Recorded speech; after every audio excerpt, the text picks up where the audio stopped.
آگے جھک پڑا ہے کوہسار۔ اللہ آپ کے ہمت کو ایسا ہی برقرار رکھے۔ آئیے ان کی زبانی ہم کچھ نصائح سنتے ہیں۔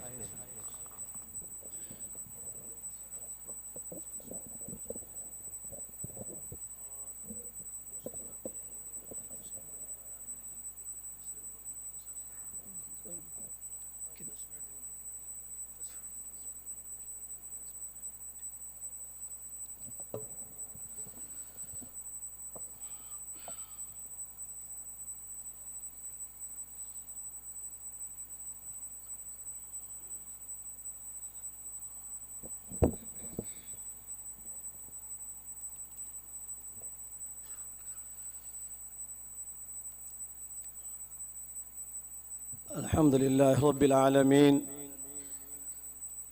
والصلاة والسلام على سيد المرسلين محمد وعلى آله وأصحابه أجمعين أما بعد۔ چونکہ وقت بہت کم ہے، 10 سے 15 منٹ بولنا ہے، اس لیے بلا تمہید میں اپنی بات کو شروع کرنا چاہ رہا ہوں۔ آج کا دن بہت ہی بابرکت دن ہے، خوشی کا دن ہے، قابل مبارکباد ہے وہ اوگھر جماعت المسلمین کے ذمہ داران، نوجوانان اور جن حضرات نے اس مسجد کی تعمیر کے لیے جس طرح کا بھی جو تعاون پیش کیا ہے وہ بھی قابل مبارکباد ہیں۔ اللہ اس تعمیر مسجد کو سب کے حق میں صدقہ جاریہ بنا دے۔ ایک انسان اس دنیا سے جب چلا جاتا ہے تو اس کا نام اعمال بند ہو جاتا ہے، لیکن چند چیزیں ایسی ہیں کہ جن کا اجر ثواب مرنے کے بعد بھی ملتا رہتا ہے۔ انہی چیزوں میں سے مسجد کی تعمیر ہے۔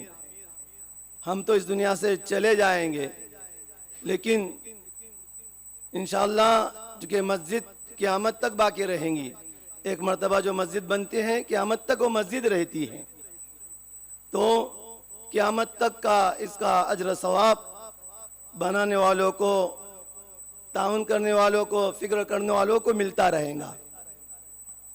یہ جو مسجد بنائی گئی ہے، اتنی عالیشان مسجد، اس کے پیچھے کچھ مقاصد ہیں۔